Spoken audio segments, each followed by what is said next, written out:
Hi ಎಲ್ಲೋ ಎಲ್ರಿಗೂ ನಮಸ್ಕಾರ. ರಚನಾ creative cooking ಚಾನಲ್ಗೆ ಸ್ವಾಗತ.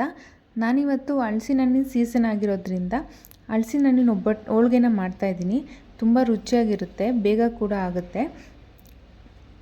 ಹಾಗೆಯೇ ನಾವು ಹಲಸಿನ ಹಣ್ಣಿಂದು ಸೀಸನ್ ಮುಗಿಯೋದ್ರೊಳಗೆ ಒಂದು ಸತಿನಾದರೂ ಇದನ್ನು ಟ್ರೈ ಮಾಡಲೇಬೇಕು. ನೋಡೋಣ ಬನ್ನಿ ಯಾವ ರೀತಿ ಮಾಡೋದು ಅಂತ. ಮೊದಲಿಗೆ ನಾನಿಲ್ಲಿ ಒಂದು ಮಿಕ್ಸಿ ಜಾರ್ನ ತೊಗೊಂಡು 1 ಕಪ್ಪು ಹಸಿ ತೆಂಗಿನಕಾಯಿ ತುರಿನ ಹಾಕ್ಕೊತಾ ಇದ್ದೀನಿ. ಇಲ್ಲಿ ಎಲ್ಲನೂ ಒಂದು ಕಪ್ ಮೆಜರ್ಮೆಂಟಲ್ಲೇ ಮಾಡ್ಕೊಬೇಕು. ಇದನ್ನು ನುಣ್ಣಗೆ ನೀರು ಹಾಕ್ದಿರೆ ನಾನು ರುಬ್ಕೊಂಬಂದಿದ್ದೀನಿ, ನೀವು ಇಲ್ಲಿ ನೋಡ್ಬೋದು. ಈಗ ನಾನು ಸ್ವಲ್ಪ ನೀರನ್ನು ಒಂದು 2 ಸ್ಪೂನಷ್ಟು ನೀರನ್ನು ಸೇರಿಸ್ತಾ ಇದ್ದೀನಿ. ಜಾಸ್ತಿ ಕಾಯಿ ರಸದ ಥರ ನೀರು ಆಗಬಾರ್ದು, ಗಟ್ಟಿಗೆ ಇರಬೇಕು. ಬಟ್ ಈ ಥರ ಒಂದು ಸ್ವಲ್ಪ ತೆಳ್ಳಗೂ ಕೂಡ ಇರಬೇಕು. ಈಗ ಕಾಯಿನ ರುಬ್ಕೊಂಡಿರೋದಾಗಿದೆ. ಸ್ಟವ್ ಮೇಲೆ ಒಂದು ದಪ್ಪ ತಳದ ಪಾತ್ರೆನ ಇಟ್ಕೊಂಡಿದ್ದೀನಿ. ಇಲ್ಲಿ ನಾನು 3/4 ಕಪ್ನಷ್ಟು ಬೆಲ್ಲನ ಸೇರಿಸ್ತಾ ಇದ್ದೀನಿ. ಹಾಗೆ ಒಂದು 1/4 ಬಟ್ಲಷ್ಟು ನೀರು. ಬೆಲ್ಲ ಎಲ್ಲ ಪೂರ್ತಿ ಕರಗಬೇಕು.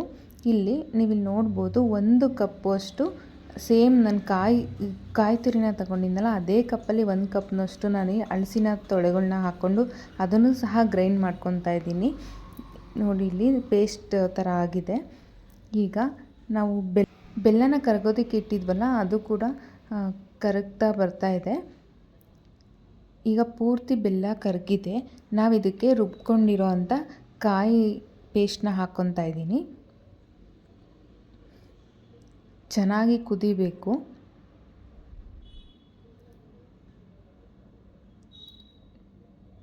ಇದೆಲ್ಲ ತಿಕ್ಕ ಪೇಸ್ಟ್ ಆಗುತ್ತೆ, ಅಲ್ಲಿವರೆಗೂ ಇದನ್ನ ಬೇಯಿಸ್ಕೊಬೇಕಾಗುತ್ತೆ. ದಪ್ಪ ತಳದ ಪಾತ್ರೆನೇ ಆಗಬೇಕು. ಚೆನ್ನಾಗಿ ಕುದೀತಾ ಇದೆ, ಕಲರ್ ಕೂಡ ಚೇಂಜ್ ಆಗ್ತಾ ಇದೆ, ನೀವು ಇಲ್ಲಿ ನೋಡ್ಬೋದು. ಇದು ಪೂರ್ತಿ ಹೂರ್ಣ ರೆಡಿಯಾಗೋ ಅಷ್ಟರಲ್ಲಿ ಸ್ವಲ್ಪ ಬ್ರೌನಿಷ್ ಆಗುತ್ತೆ.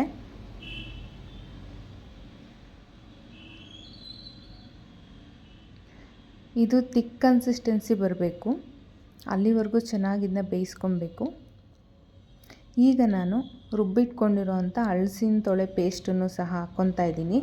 ಹಲಸಿನ ಹಣ್ಣು ನಾವು ಜಾಸ್ತಿ ಸ್ವೀಟ್ ಇದ್ದರೆ ಕಡಿಮೆ ಬೆಲ್ಲ ಉಪಯೋಗಿಸಿ, ಅಷ್ಟೇನು ಸ್ವೀಟ್ ಇಲ್ಲ ನಾರ್ಮಲ್ ಇದೆ ಅಂದರೆ ನಾವು ಸಮ ಹಾಕ್ಕೋಬೋದು. 1 ಕಪ್ಪು ಕೂಡ ಬೆಲ್ಲನ ಹಾಕ್ಕೋಬೋದು. ನಾನು ಇಲ್ಲಿ 3/4 ಕಪ್ನ ಹಾಕಿದ್ದೀನಲ್ವ. 1 ಕಪ್ಪು ಸ್ವೀಟ್ ತಿನ್ನೋರು 1 ಕಪ್ ಪೂರ್ತಿನೂ ಸಹ ಬಳಸ್ಕೋಬೋದು. ಈಗ ಅದನ್ನು ಹಾಕಿದ್ದೀನಿ ಪೇಸ್ಟ್ನ. ಈಗ ಮಿಕ್ಸ್ ಮಾಡ್ಕೊಳ್ಳೋಣ.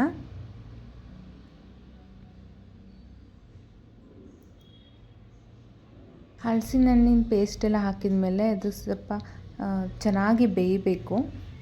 ಈಗ ನಾನು 1 ಸ್ಪೂನ್ ತುಪ್ಪನ ಸೇರಿಸ್ತಾ ಇದ್ದೀನಿ. ತುಪ್ಪ ಸೇರಿಸೋದ್ರಿಂದ ಹೂರ್ಣ ತುಂಬ ಸಾಫ್ಟ್ ಆಗುತ್ತೆ, ಒಂದು ಸ್ವಲ್ಪ ಶೈನಿ ಥರ ಇರುತ್ತೆ.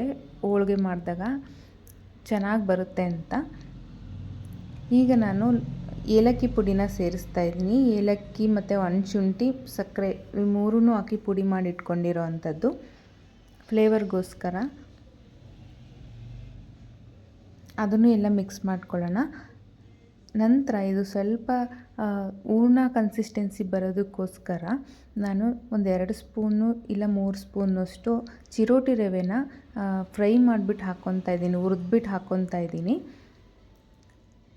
ಆವಾಗ ನಮಗೆ ಚಿರೋಟಿ ರವೆ ಹಾಕೋದ್ರಿಂದ ಒಂದು ಹೂರ್ಣ ಉಂಡೆ ಮಾಡೋ ಕನ್ಸಿಸ್ಟೆನ್ಸಿ ಬರುತ್ತೆ, ಅದಕ್ಕೋಸ್ಕರ ರವೆನ ಹಾಕೋದು.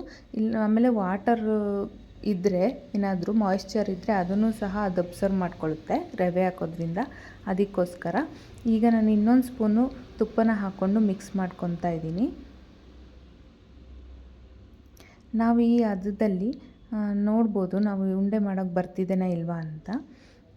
ಈಗ ಹೂರ್ಣ ಕಂಪ್ಲೀಟಾಗಿ ರೆಡಿಯಾಗಿದೆ.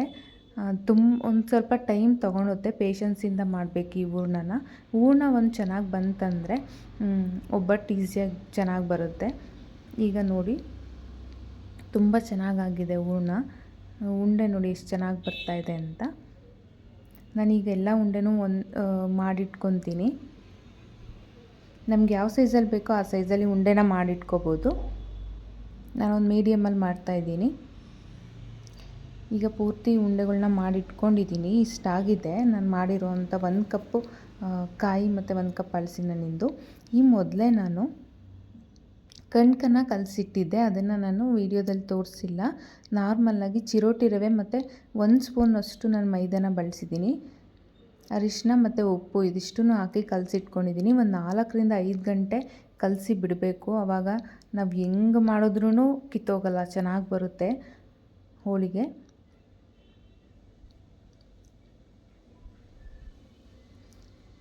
ಸೇಮ್ ನಾವು ಬೇಳೆ ಹೋಳಿಗೆ ಮಾಡ್ತೀವಲ್ಲ ಅದೇ ರೀತಿ.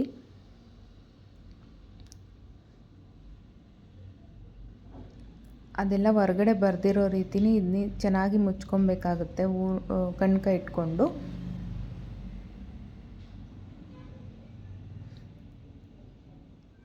ನಾನೊಂದು ಬಟರ್ ಪೇಪರ್ ಮೇಲೆ ಮಾಡ್ತಾಯಿದ್ದೀನಿ. ಬಾಳೆಲೆ ಕೂಡ ಉಪಯೋಗಿಸ್ಕೋಬೋದು. ಇದನ್ನ ರೌಂಡಾಗಿ ತೊಟ್ಕೊಳ್ಳೋಣ.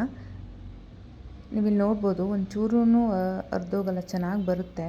ನಾವು ಎಷ್ಟು ಬೇಕಾದಷ್ಟು ತೆಳ್ಳಗಾದರೂ ಮಾಡ್ಕೊಬೋದು. ಈಗ ಅದೇ ರೀತಿ ಇನ್ನೊಂದನ್ನು ಸಹ ಮಾಡ್ಕೊತಾ ಇದ್ದೀನಿ.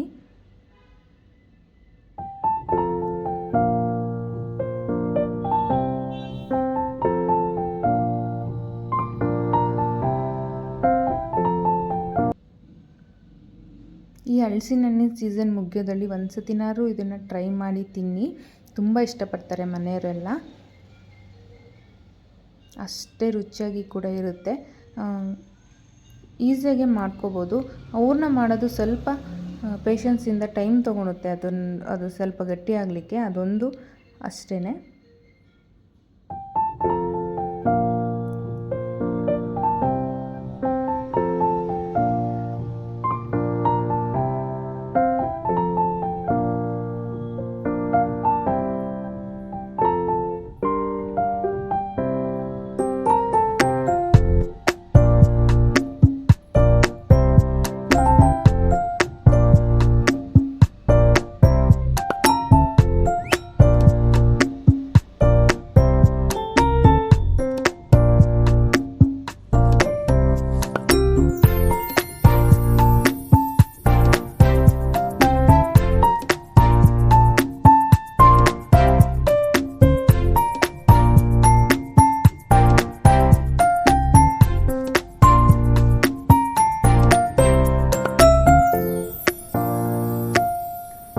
ಈಗ ನಾನು ಕಾವಲಿನ ಕಾಯ್ಲಿಕ್ಕೆ ಇಟ್ಟಿದ್ದೆ. 1 ಸ್ಪೂನ್ ಎಣ್ಣೆನಾರು ಹಾಕ್ಕೋಬೋದು, ತುಪ್ಪನಾರು ಹಾಕ್ಕೋಬೋದು. ಹಾಕಿ ನಾನು ಎಣ್ಣೆ ತವ ಮೇಲೆಲ್ಲ ಸ್ಪ್ರೆಡ್ ಮಾಡಿ ನಾವು ಮಾಡಿಟ್ಕೊಂಡಿರೋ ಅಂಥ ಹೋಳ್ಗೆನ ಹಾಕ್ಕೊಂಡಿದ್ದೀನಿ. ಇಲ್ಲಿ ನೋಡ್ಬೋದು ನೀವು, ಬಬಲ್ಸ್ ಬರ್ತಾಯಿದೆ. ಆ ಥರ ಬಂದರೆ ನಾವು ಹಿಂದೆಗಡೆದು ಚೆನ್ನಾಗಿ ಬೆಂದಿದೆ ಅಂತ. ಈಗ ಅದೇ ರೀತಿ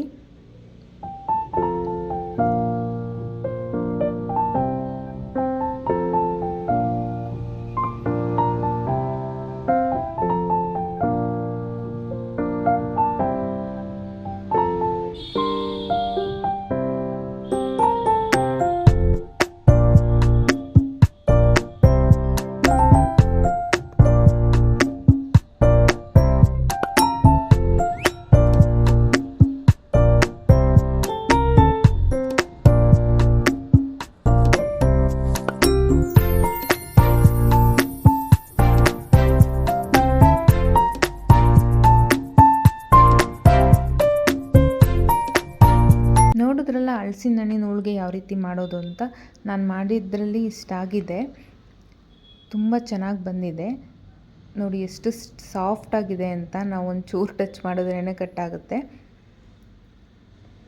ನೀವೇ ನೋಡ್ತಾ ಇದ್ದೀರಾ. ನೀವು ಸಹ ಟ್ರೈ ಮಾಡಿ, ಹೇಗೆ ಬಂದಿತ್ತು ಅಂತ ಕಮೆಂಟ್ ಮಾಡಿ. ಇನ್ನೂ ಹೆಚ್ಚೆಚ್ಚು ರೆಸಿಪಿಗಳಿಗೋಸ್ಕರ ರಚನಾ ಕ್ರಿಯೇಟಿವ್ ಕುಕ್ಕಿಂಗ್ ಚಾನಲ್ನ ಸಬ್ಸ್ಕ್ರೈಬ್ ಮಾಡ್ಕೊಳ್ಳಿ. ತುಂಬ ರುಚಿಯಾಗಿತ್ತು.